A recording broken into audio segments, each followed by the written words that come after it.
My wife wanted to divorce me as she thinks I'm a loser house husband, but she got the shock of her life when I revealed my secret identity.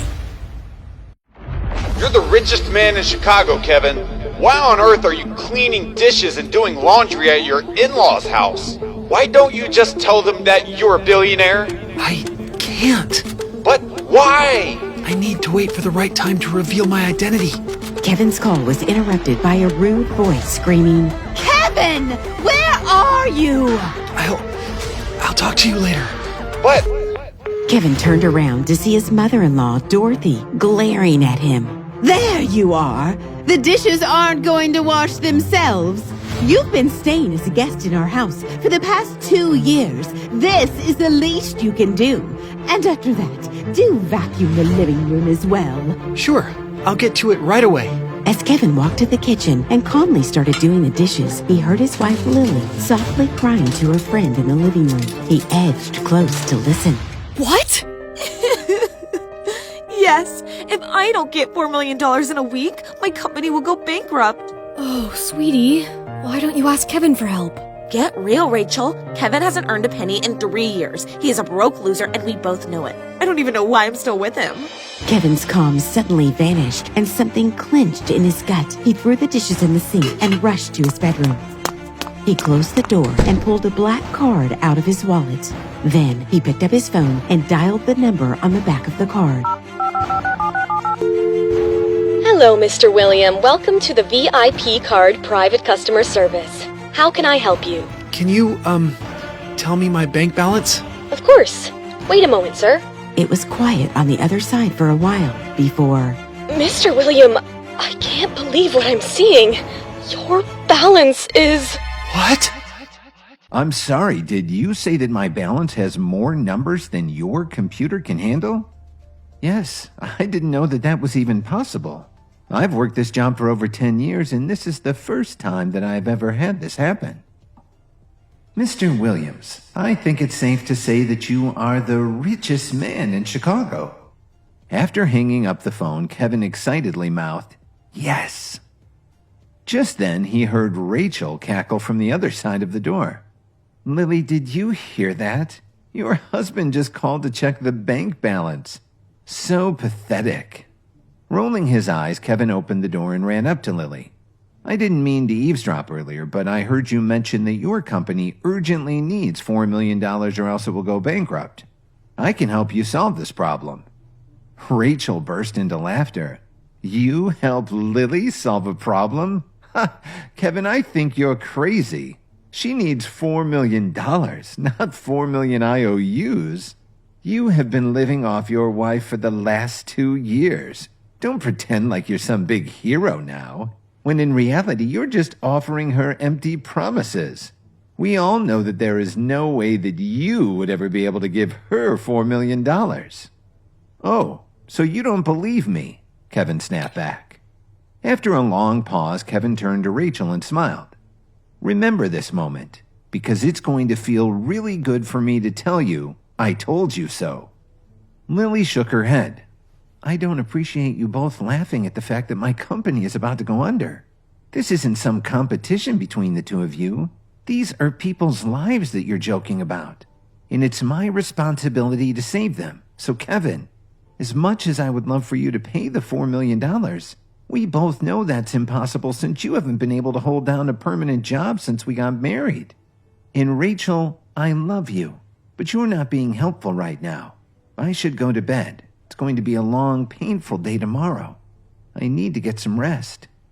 Without saying goodbye, Lily held back her exhausted tears as she went to the bedroom at the back of the house. Kevin pursed his lips and replied, "Okay." Then he really shut up and walked away. That night, Kevin could tell that Lily wanted to be alone, so he slept on the couch hoping to give her space. As he lay on the couch, he couldn't stop thinking about the conversation that he had with his bank. Am I really the richest person in Chicago? If that's true, then I can finally be the man that I was when I first met Lily. She has taken care of me these past few years, and now it's my turn to take care of her. Things are going to be different from this moment forward. I'm going to build her an empire. The following morning, Kevin woke up to the sound of his mother-in-law, Dorothy, scoffing Of course you fell asleep on the couch. You were probably playing video games all night instead of finishing your chores. I don't know what my daughter sees in you. Kevin quickly got off the couch. No, that's not what happened. I actually slept out here because Lily... Dorothy interrupted. Speaking of Lily, she should be on her way to work now. I'll go check on her. Great. And can you tell her that I need her car to run some errands? So why don't you make yourself useful for once and drive your wife to work?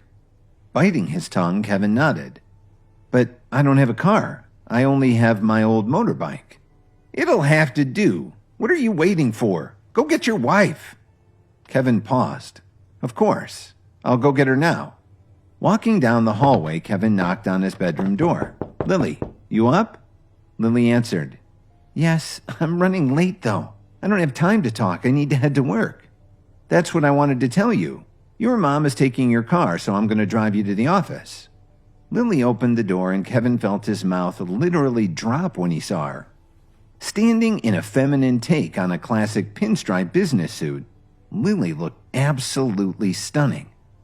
You look beautiful, Kevin gasped. Lily tucked her hair behind her ear. Thank you, but can we continue this conversation in the car? I'm in a hurry. Of course, let's go, Kevin replied. Kevin helped lift Lily onto the back of his motorbike. Lily wrapped her arms around Kevin's waist as he thought to himself, I love this feeling. From this moment forward, I'm going to start steering our relationship. I'm going to be the man who Lily wants me to be, the man that she deserves. Stopping at a red light, Kevin turned around to find Lily biting her bottom lip. With a gentle sigh, Kevin asked, How are you feeling? You look great, but I know you, and you only bite your bottom lip when you're stressed. Lily nodded. You could say that I'm a little stressed. I checked the report this morning and it confirmed my worst nightmare. The company isn't going to get any external investor support, which means that by the end of the week, we're going to officially declare bankruptcy. This morning, the major shareholders are holding a shareholders meeting. As the company's chairman, I have to be there. And to be honest, I just feel so terrible about all of the employees that are going to lose their jobs. It's all my fault. You weren't the one who made the mistake which caused this, Kevin replied. Yes, but I'm the chairman, and as a boss, it is my job to hold myself accountable for everything that happens with the company. Lily stopped herself. The light turned green. Would you mind gunning it? I'm already so late. Kevin nodded and sped forward. Minutes later, they arrived at the company's entrance at a record time. Lily smiled as she let go of Kevin's waist. I can't believe how fast you got me here. Maybe I should have let you drive me to work months ago. Just as Kevin was about to respond, he was interrupted by the sound of a car parking next to them. Turning to their right, both Kevin and Lily saw a brand new BMW i8 pull up beside Kevin's old motorbike. The door opened and a tall man in a tailored suit stepped out of the car. Hi, Bradley, Lily politely smiled. Ignoring Kevin's presence, Bradley stepped forward and hugged Lily. Good morning, Lil. It's so good to see you. Bradley Smith then turned to Kevin and laughed. Lily, did you order the world's crappiest Uber or what? If you needed a ride, I could have driven you. That motorbike is pathetic. No offense. Kevin forced a smile. I'm not her Uber driver. I'm actually her husband. Seeing Bradley's shocked face, Kevin smirked as he reached his hand forward. I'm Kevin. It's nice to meet you. Reaching his manicured hand towards Kevin's, Bradley replied. So this is the famous Kevin. I've heard so much about you. You know Rachel, Lily's best friend. Well, she does the best impression of you. It's so nice to put a face to your, name. And Kev, you are exactly what I expected. Lily uncomfortably shook her head. Bradley, that's out of line. Of course. I was just messing with him. You can take a joke, can't you, Kevin? Kevin nodded. I can when they're funny. Bradley smirked. Touché. Lily, I'm so glad that I bumped into you this morning. I've heard about everything going on and my heart aches for you. So I brought you a little pick-me-up. Bradley went back to his car, opened the trunk, and took out a stunning rectangular gift box. With a snake-like smile, Bradley handed the box to Lily. Take a look. Do you like it? Lily opened the box and gasped. Oh, my goodness. This is the most beautiful necklace that I've ever seen. Bradley, you shouldn't have. This is much too extravagant of a gift. Bradley smiled. I knew you would like it.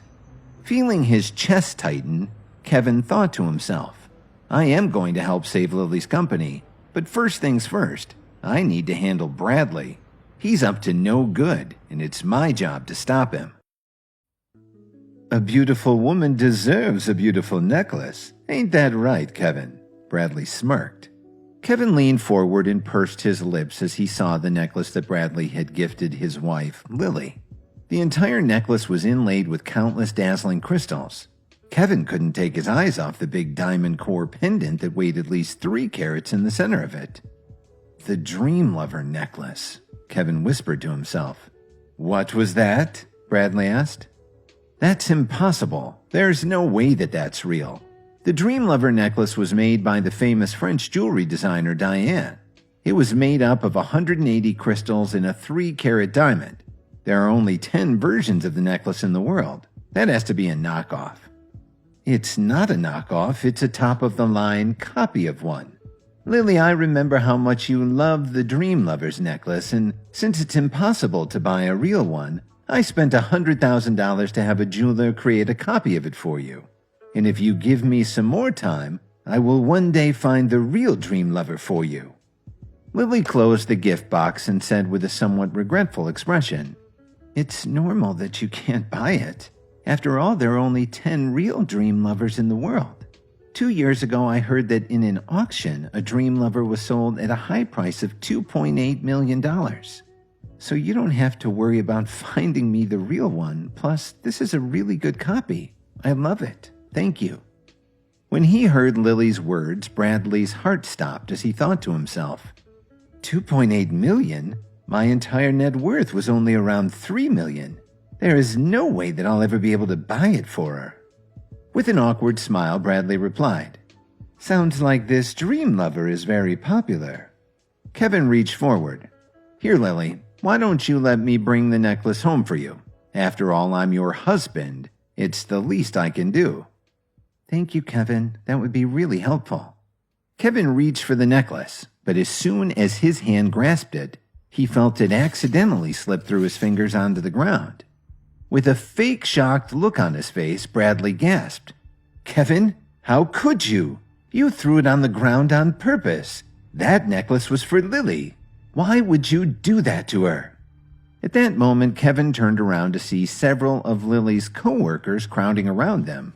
One woman whispered to the other, I know. I don't know why she married him.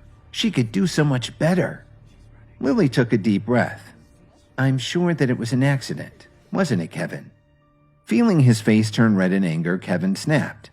I'm sorry that it happened. Lily, you deserve the real thing, not just some fake copy of it from a douche like Bradley. Seeing the employees gossiping to one another, Lily stepped forward and whispered into Kevin's ear. Kevin, please apologize to Bradley. We're at my job, and I have a lot going on today. Even if it was an accident, you need to apologize to Bradley because this is my work. It's important to me. I can't have drama like this happen, especially not this week. Kevin slowly nodded and turned to Bradley. I'm sorry that I dropped the necklace that you got from my wife. Thank you, Lily mouthed to Kevin. Turning to both Kevin and Bradley, Lily continued. I'm already running so late. I have to go. But thank you both. I'll talk to you soon. After Lily got into the elevator, Kevin bent down, picked the necklace up, and tossed it to Bradley. In shock, Bradley reached for the necklace but missed. This time when it fell, a fake diamond popped out onto the ground. Kevin turned around and began walking towards his motorbike as he heard Bradley's angry roar from behind him. Stop! I know you can hear me. I command you to stop! Bradley screamed as he chased Kevin. Bradley continued. This necklace is worth more money than you could ever imagine, and you broke it. How do you expect to fix the damage? Poor Lily, you just won't let her have anything nice, will you? Kevin turned around and looked at Bradley with an expressionless face. 1. Lily is my wife. You'd better stay away from her. Kevin calmly climbed onto his motorbike and continued. 2. It's my job to give gifts to my wife. So tonight, I'll give her the real dream lover. She deserves more than a knockoff, and she deserves it from her husband, not you. After a pause, Kevin looked at Bradley and smirked. 3rd, move. You're blocking the exit. Bradley furiously watched Kevin drive away as he yelled, Nice try, idiot. You can't even afford a car. How do you expect to buy the dream lover? You're such a loser. Bradley bent over and picked a rock off the ground. He threw it with all of his might and hit the back of Kevin's motorbike. Bradley gave himself a self-satisfied smile as Kevin drove away, unaware that his light was smashed. A couple of Lily's co-workers took out their cell phones and snuck photos of Kevin's broken motorbike as he drove away. On the top floor of the skyrise, Lily sat behind her desk. Her eyes were filled with anger as she looked out the window and thought to herself, Kevin knew how important today is for me, and yet he still picked a fight with Bradley. I know that Bradley was out of line, but that's just who Bradley is. Besides, Bradley is the best shot that I have to finding an investor. I can't risk upsetting him now. The company depends on it. And now that Kevin offended him, how am I going to get Bradley to get his boss at the Williams Company to invest $4 million into my company to save it? Seeing Kevin's name on her phone, Lily bit her bottom lip and answered, I can't talk right now. Lily, I'm sorry about earlier. I know how stressed you are, and I shouldn't have taken Bradley's bait. It's just that guy gets under my skin. Lily shook her head. That guy is the best chance that I have for saving my company. He directly reports to the Williams family, and I don't know if you know who they are, but they are the richest family in Chicago. They could save my company. Kevin laughed to himself. It still amazes me how after all of these years, Lily still hasn't connected the fact that my last name is the same last name as the Williams Company. She must think that it's just a coincidence. Well, she is right about one thing. Even though the Williams family is secretly bankrupt, there is a Williams family member who is now officially the richest man in Chicago, and I'm going to save her company. I can't tell her the truth just yet, though. I mean, I've lied to her for too long about my true family. I need to pick the right moment to be honest with her, or else I could risk losing her forever. I promise that things are going to be okay. Now I'll let you go because I know you're busy, but I just wanted to say that I love you, Lily. Lily felt her eyes well with tears. I know you do. Hanging up, Kevin declared to himself, I'm going to make Lily love me again. It's not her fault, it's mine. I let myself disappear after the money went away. But I'm going to make things better. I'm finally feeling like myself again, and that means I can finally be the man that Lily deserves. Taking a deep breath, Kevin looked at his phone and pressed the name of the person who had exiled him and left him with nothing only 2 years ago. I knew you would call. An old, rough voice answered. Hello, Grandpa. Let's not waste any time with fake formalities. I'm calling to let you know that I can help solve the crisis of Williams' family with my money. But in exchange for that, I have 2 conditions. 1, before 6 o'clock tonight, you will give me a Dream Lover necklace. 2nd, at the downtown family branch, there is a person named Bradley. I want him removed from the building immediately. Still sitting on his motorbike, Kevin hung up the phone with his grandpa and thought to himself, the tables have turned. Now I finally have all the power. This is going to be fun. Just then, Kevin received a text message from his wife, Lily. Kevin took a deep breath and read, I'm sorry about our call earlier. I wish that things could feel like they used to between us. But I wanted to remind you about my family gathering tonight. Could you please pick up something new to wear? You know how judgmental my family can be. It would mean a lot if you made a good impression since I already have so much pressure from them about my job. Thank you. X's and O's. Kevin smiled as he typed back. Of course. Anything for you. I promise to make you and your family proud tonight. I love you. Taking off his helmet, Kevin got off his motorbike and looked straight ahead at the luxury neighborhood in front of him. What Lily didn't know was that Kevin had just arrived at the Golden Domain, also known as the most luxurious neighborhood in Chicago. Minutes later, Kevin was sitting on a familiar couch in his grandfather's foyer. Standing on the opposite side of the room, Kevin's Uncle Thomas took a deep breath. Your grandfather couldn't be here, so he sent me in his place. Kevin stayed sitting on the couch as his father's brother stepped forward and gave him an awkward hug. It's good to see you, nephew. You look very different than you did the last time we spoke. If anything, I would say that you look like you've been enjoying your freedom. This sabbatical has done wonders for you, Uncle Thomas continued. Kevin rolled his eyes. Are we calling me being kicked out of the family a sabbatical now? Kevin, I want you to know that I never meant for that to happen. It was just an unfortunate... Kevin interrupted. I'm not here to argue about the past, so let's just get straight to the point. How much money does the Williams family need? Always used to being in charge, Uncle Thomas pursed his lips and answered. Actually, it's not a lot of money. Kevin raised his eyebrows. How much is not a lot of money? $8 billion. Kevin laughed. $8 billion isn't a lot of money? You kicked me out of the family for investing a lot less than that. Uncle Thomas paused. Well, we were wrong. It turns out that your bad investment is the only thing that could save our family dynasty. So what do you say? Can we borrow $8 billion? Kevin stood up and replied. Uncle, I suddenly remembered that I have something very important to do. Don't worry, I'll see myself out. Uncle Thomas quickly stopped him. If you don't give us the $8 billion, the Williams family legacy will be destroyed. Kevin, please, I'm begging you. You're the only person who can save the family empire.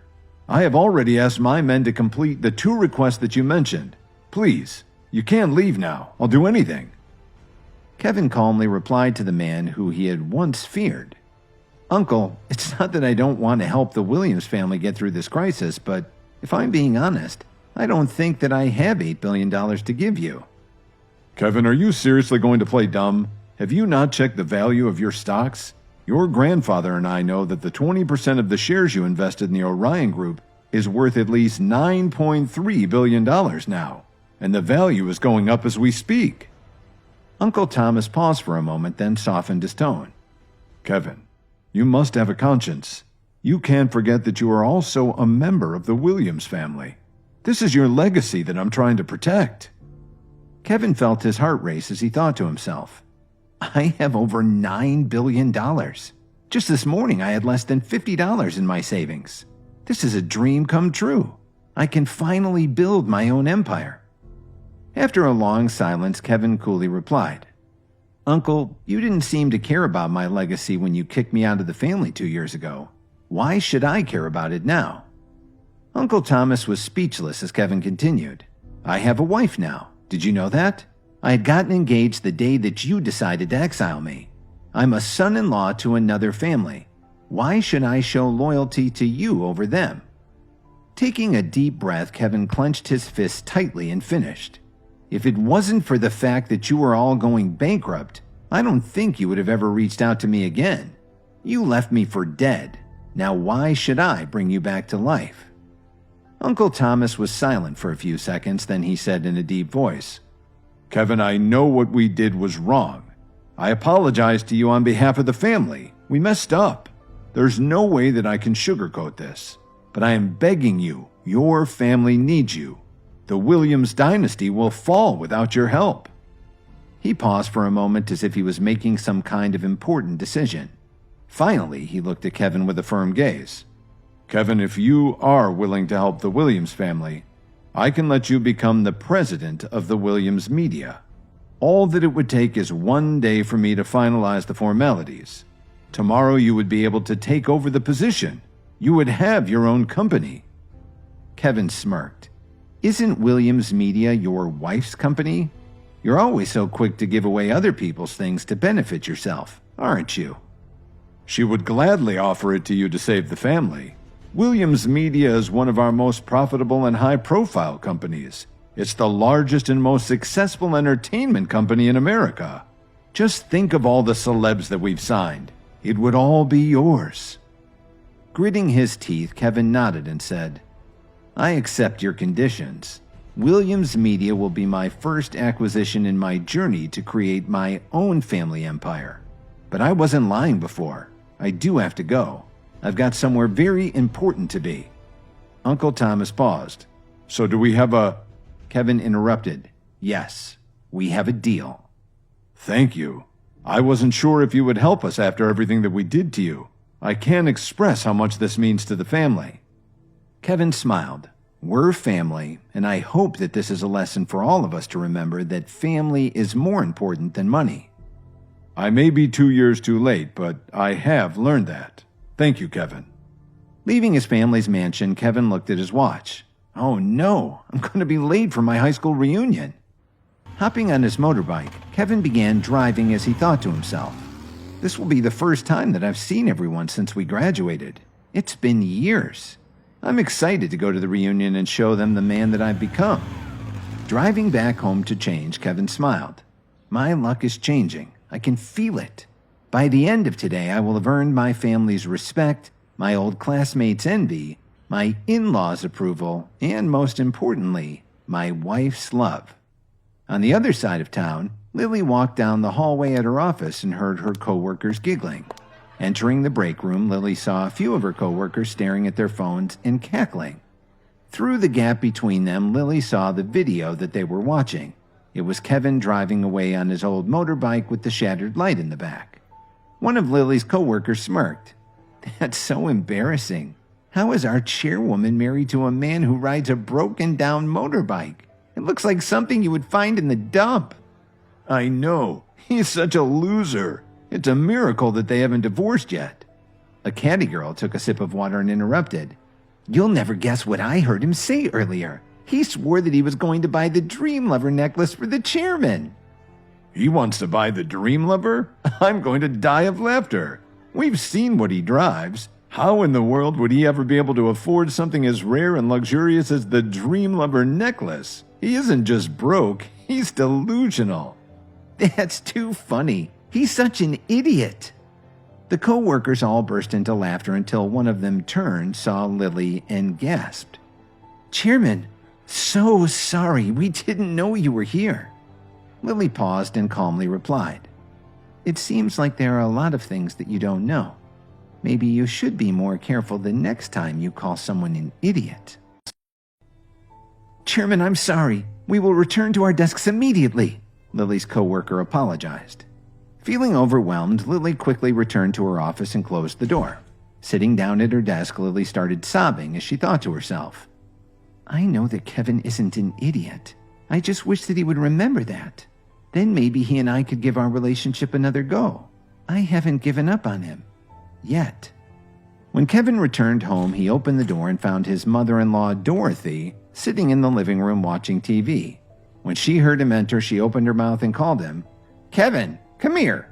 I need to ask you something. Kevin nodded and quickly sat on the sofa next to Dorothy. Kevin, you and Lily have been married for over 2 years now and still no grandchildren. Does your family have any genetic history or issues with fertility? No. My parents are very healthy, and I've never heard of any genetic diseases in our family, Kevin nervously replied. Dorothy raised the corner of her eyes and crossed her arms to look at Kevin. Really?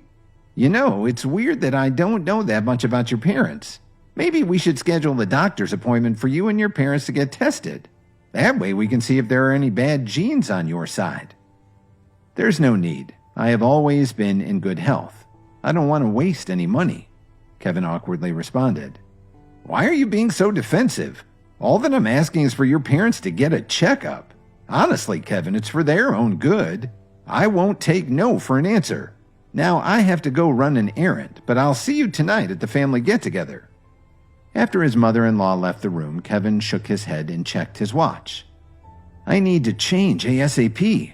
I'll deal with my mother-in-law's issue later. I have a class reunion to attend. After changing his clothes, Kevin hopped on his motorbike and rode to the fanciest hotel in Chicago, the Rose Hotel. After parking his motorbike outside the lobby, Kevin quickly fixed his windswept hair and stepped down onto the pavement. Kevin, is that you? A handsome man called out from a parked Mercedes-Benz S32. The man stuck his head out of his car window and flashed a $1 million smile at Kevin. The moment Kevin saw him, his eyes were filled with surprise. Tucker, look at you. You haven't aged a day. Something tells me you're still just as popular as you always were. Tucker grinned back. Let's just say I'm a lucky guy. Glad to hear. That's a nice car you've got there. Tucker looked at Kevin's motorbike. And you're still as eccentric as ever. Did you really ride that here? Yes, it was one of the first things that I bought with my own money. Earning something feels different than being handed it. Tucker paused and shrugged his shoulders. Cool story, bro. What do you say? Should we head in and see who's aged beautifully and who's aged poorly? As soon as Kevin and Tucker entered the ballroom, everyone turned to greet them. Tucker, it's so good to see you, a familiar man yelled. Tucker waved back. And look who I brought with me. Little Kevin is all grown up. The man waved to Kevin and then whispered to another student. Kevin was always a bit of an outsider back in high school, but now he's hanging out with someone as cool as Tucker. Maybe there's more to Kevin than meets the eye. I think you're right, the former classmate replied. Looking around the room, Kevin thought to himself, wow, I'm the most underdressed person here. I like being underestimated. With a big smile, Kevin turned to his right. Hey, Tucker, I'm going to go grab a seat. Let's catch up more later. Sure thing, dude, Tucker replied. Sitting at an empty table, Kevin was happy to have a little space. It had been a while since he had seen everyone, and it was nice to be able to sit back and take everything in. Kevin gasped when he saw his former classmate, Brittany, enter the room. Wow, she looks stunning.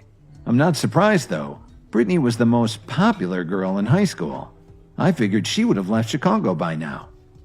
Just as Kevin lifted his hand to wave at Brittany, Tucker quickly jumped in front of him and yelled, Hey, Brit, did you forget about me? Brittany walked over with an all-knowing smile on her face. Tucker, you haven't changed one bit. Tucker laughed. You say that like it's a bad thing. Brittany tilted her head to the side and laughed. We did date on and off throughout high school, so it can't be too bad. You're right, Brit. We had some good times back in the day, but look at you now. You look amazing. What are you up to? Brittany bit her bottom lip. Well, I know it's a bit cliche, but I'm about to sign with an agency. No shit. You're really doing it. Brittany's cheeks turned red. Well, I'm trying to. I haven't signed anything yet, but it's looking good. You were always meant for bigger things, Britt. To think, I'll be able to say I knew her when. Tucker grinned. Suddenly, a group of girls sat down at the table with Kevin. One of the girls turned to the other and whispered, I heard that Brittany is about to become a superstar. She's too sweet to ever brag about it, but Brittany is going to sign with Williams Media next week. Another girl replied, No way. Williams Media is the biggest media company in America. If Brittany signs with them, then she'll be famous before we know it. A small mousy girl popped up from her seat. I'm going to ask Brittany for an autograph. The two other girls nodded. Good idea. It might be worth something one day. Hey, Brittany, can we get your autograph? The three girls harmonized as they stepped in between Brittany and Tucker. Seeing Brittany handle them with grace and humility, Kevin smiled to himself. Good for Brittany. I'm so glad that she's still pursuing her dream. And if she is really signing with Williams Media, then I should get to know her a little better. After all, as of tomorrow, I will be the official owner of Williams Media. This will be a good chance for me to familiarize myself with my clients. Just then, Brittany and Tucker came and sat down at the table with Kevin. Turning to his right, Kevin gasped to himself. Just my luck. Brittany sat down right next to me. Something tells me I'm going to love running Williams Media. I'll finally have a chance to create my own empire. Looking into Brittany's beautiful almond-shaped eyes, Kevin smiled to himself. But first things first, I need to go talk to my newest client. Kevin felt a little excited at the idea of running Williams Media and talking with Brittany, who would be his newest client. However, just as his butt touched the chair, Brittany looked at him indifferently. Sorry, I'm saving this seat for Jessica. Huh? I thought Jessica was sitting over there. Kevin pointed at a voluptuous woman who was at least 7 or 8 seats away from them. His face was filled with confusion. Brittany frowned and looked very unhappy. She raised her hand to cover her nose and said in a muffled voice, You seem to have a strange smell. I feel uncomfortable, so can I trouble you to change seats? Kevin was stunned. He raised his arm to sniff. It didn't smell. He had just changed into clean clothes before he went out. This woman must have a problem with her nose. "Kevin, you haven't taken a shower for a few days, have you?" commented one of the guys. A female classmate sitting next to him quickly said, "Come on now, I'll change seats with you, Kevin. Don't make Beauty Brit so sick that she can't eat." Kevin wanted to argue, but at that moment his old friend Zach walked over and urged Kevin to get up. They found a corner and sat down together. Zach explained, "Look, Kevin, Brittany is not a woman we can get close to. You are asking for trouble. Come on, we haven't seen each other for a long time. Let's have a drink." Kevin looked at Brittany, who was talking and laughing with Tucker. He shook his head and sneered. He picked up the glass and clinked it with Zach. The two of them drank as if there was no one else around. Zach might be the only one among the group of old classmates who treated him sincerely. When Zach was bullied in school, Kevin had helped him with his fights in the past. As the drinks began to flow, the guests suggested that they should all play music, dance together, and play a game or something. Most people remembered that Brittany had been a fabulous dancer since primary school, so they started to cheer her on and let the future big star put on a show for everyone. Buzzed off the drinks, Brittany's beautiful face was flushed, which added to the already intoxicating atmosphere of the reunion. Unable to resist the unanimous request of her classmates, Brittany got up and walked to the middle of the private ballroom, dancing slowly along with the music. Her bright, misty eyes swept across everyone who was there. Her slender waist moved quickly, then more slowly, her entire body dancing like softly flowing water. It was particularly charming. All the male students were entranced, and some had already unconsciously gasped in wonder. Stunning! She was too beautiful. Brittany was even more attractive than she had been back in school. The gathering finally ended as evening fell. Because the class president and the head teacher were busy today and were unable to attend, everyone got together and arranged to meet again in the future. When Brittany was about to leave, several male classmates rushed to say goodbye and offered rides in their fancy cars. In the end, Brittany said that she already had a car, and the driver was already waiting outside. So everyone watched Brittany get into the latest Maserati and speed away. The guys who were still fighting over the chance to see Brittany off were all left with embarrassed expressions on their faces. Zach saw the Maserati turn around and could not help but whisper in Kevin's ear, "Brittany is so beautiful. I would give up 5 years of my life just to sleep with her once." Kevin smiled helplessly. Just as he was about to say something, the phone in his pocket suddenly rang. "Fly me to the moon." Everyone within earshot immediately looked at Kevin. What year was this? Why did he still use such an old-fashioned song as a ringtone? Kevin took out his phone. When he saw that the caller was his wife, he smiled and answered the call. Lily asked him, "Did you buy the clothes I asked you to get for the meeting? After you take care of that, we'll meet at home." Her tone was very cold. After she'd finished speaking, she hung up the phone. Only then did Kevin remember that he had not bought the clothes yet. He quickly exchanged contact information with Zach and then rode away on his little electric scooter in a hurry. The women who saw this snickered. Oh my God, Kevin actually rode a tiny electric bike to attend the get-together. Do you think he'll run out of juice before he gets there? They burst into laughter. Even though Kevin was already pretty far away, he could still hear them clearly. On the other side of town, Lily was about to leave the office when a man in a black suit suddenly appeared in front of her with a gift box in his arms. "You are?" Lily said as she looked at the unfamiliar man in front of her with a puzzled expression. The man in the suit handed the box to Lily and said very politely, "This is a gift for you from our boss." At this time, two of Lily's assistants walked over and looked curiously at the man and the gift box in his hands. "Wow, Madam Chairman, a gift from an admirer." Lily glared at them and pretended to be angry. "Don't talk nonsense. I don't have any suitors." Lily turned to look at the man in the suit and hesitated for a moment before taking the box. "Who is your boss?" The man replied, "Sorry, the boss said that he hopes you can guess his identity. The gift is for you personally. I hope that you have a good time tonight." After saying that, he turned around and left. Lily looked at the gift box in her hand and finally decided to open it to see what it was. When she opened it, she was instantly stunned. The two assistants beside her could not help but let out a scream. "Oh my God, this is the Dream Lover!" The rare necklace sparkled in the light. "Oh my God, there are only 10 Dream Lovers in the world. Madam Chairman, your admirer is so generous." Lily could tell at a glance that this was an authentic Dream Lover.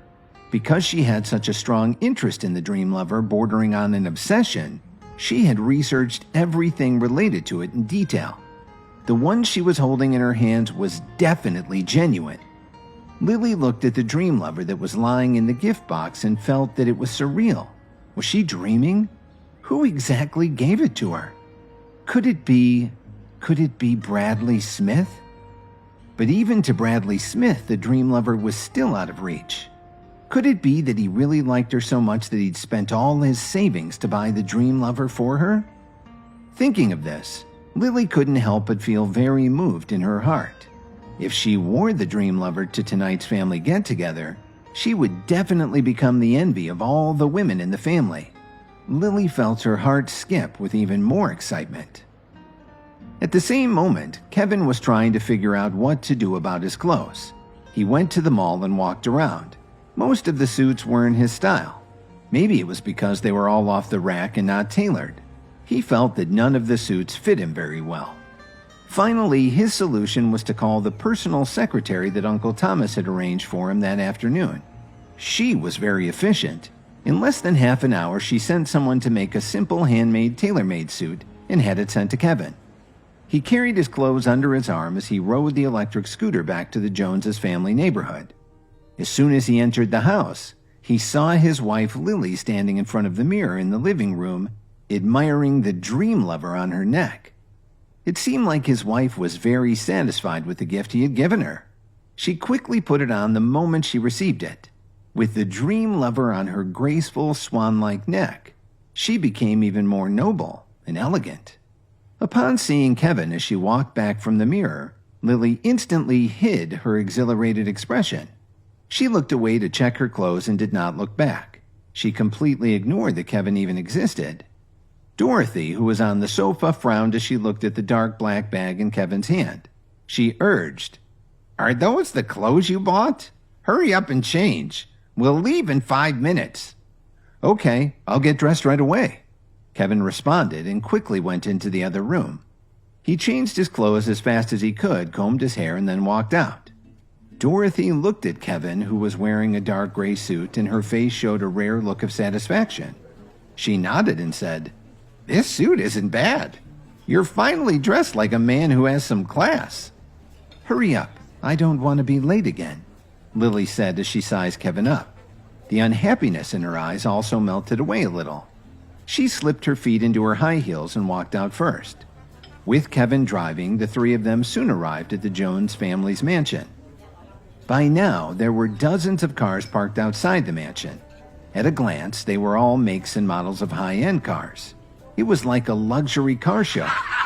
Dorothy was wearing a long peacock green dress with an apricot-colored cape. She looked very sexy and elegant as she walked. Her clear, smooth face looked radiant as she walked with her daughter Lily. You couldn't tell at all that they were mother and daughter. Instead, they looked more like sisters. So when the two of them walked into the Jones family's hall, they instantly attracted everyone's attention. Many relatives and friends who knew Dorothy and her daughter stepped up to greet the two of them. Kevin, who was following behind them, was ignored by most people as usual. However, there were some people who liked to pay more attention to Kevin. For example, there was Jason. If he didn't cause trouble for Kevin every time he saw him, it wouldn't be normal. Jason mocked him. "Hey, isn't this Kevin? It's rare to see him dressed like a human. I almost didn't recognize you." Jason walked to Kevin's side and patted him on the shoulder. His voice was so loud that almost everyone in the hall could hear him. Kevin looked at him with a smile and didn't say anything. Jason snorted in disdain. "You got these clothes on sale, right? I remember I saw the exact clothing down at the mall. Was it $75 or $100? Quality stuff, right?" Hearing this, many people looked at Kevin with scorn. Some even laughed out loud. Lily looked at Kevin with an embarrassed expression on her face. She was definitely angry. To think that she had given him $1,000 to buy himself some decent clothes. He, on the other hand, he actually went and bought a cheap suit for $100. Why did he always make things so difficult for her? Kevin adjusted his collar and responded casually. I'm really disappointed to hear that. Actually, I didn't pay for my clothes. Jason laughed. You didn't pay for it? Could it be that the owner of the store saw that you were too pathetic and out of pity gave you a new suit? The people around them started laughing as well. They looked at Kevin like he was a fool. Lily and Dorothy's faces showed their embarrassment. Dorothy coldly snorted and began to walk away.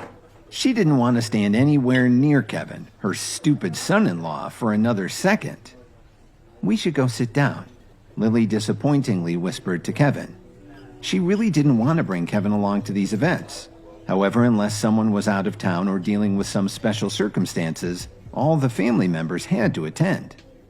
Lily, I'm really not talking about you. It's fine if your husband lacks experience and is stingy. Aren't you willing to spend a little money on yourself? The dress you're wearing must have cost around $500, didn't it? It's shameful that you have the nerve to wear it to our family get-together. Jason looked Lily up and down. The smile on his face made her feel very annoyed. Seeing that everyone was paying attention to them, Jason straightened up and patted the suit he was wearing. There was arrogance in his expression. In order to attend the family gathering, I went to the most famous designer in the country and spent $20,000 to have this suit made especially for me. Wow, $20,000? Everyone thought. Almost everyone in the room was shocked. After all, even though their finances were pretty solid, spending $20,000 for a suit was really too extravagant. Feeling the envious gazes from the people around him, Jason was extremely proud of himself. The way he looked at Lily showed even more disdain. Lily's face turned red. She was both angry and embarrassed. Jason had deliberately made her embarrassed in front of all these people.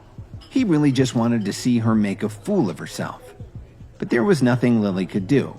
When she glanced over at Kevin, who still had a smile on his face, she felt even more choked up. Kevin noticed Lily's eyes and turned his head to smile at her.